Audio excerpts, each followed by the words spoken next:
អ្វីដែលពុកម៉ែបងប្អូនទាំងអស់គ្នាកំពុងតែទន្ទឹងរង់ចាំគឺបានចូលមកដល់ហើយជាមួយនឹងឧបករណ៍បាញ់ផ្សែងសម្រាប់មូសរុយនៅតាមគេហដ្ឋានតាមទីធ្លាសាលារៀនសួនច្បារក៏ដូចជាក្រោលគោនិងរោងចិញ្ចឹមសត្វ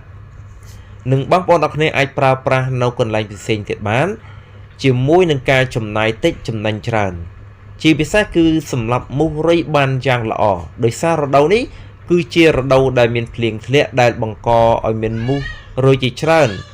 គឺកំពុងតែរំខានដល់សត្វចិញ្ចឹមរបស់យើងទាំងអស់គ្នាអញ្ចឹងសម្រាប់ពុកម៉ែបងប្អូនអរគ្នាដែលចាប់អារម្មណ៍នៅឧបករណ៍បាញ់ផ្សែងនេះសូមពុកម៉ែបងប្អូនអរគ្នាធ្វើការទំនាក់ទំនងមកខ្ញុំបានតាមរយៈលេខទូរស័ព្ទពីខ្សែគឺ090 85 83 25និង099 35 85និង35ខ្ញុំបានមានសេវាសម្រាប់ផ្ញើចេញគ្រប់ខេត្តក្រុងនៅក្នុងប្រទេសកម្ពុជាសូមអរគុណសូមជម្រាបលា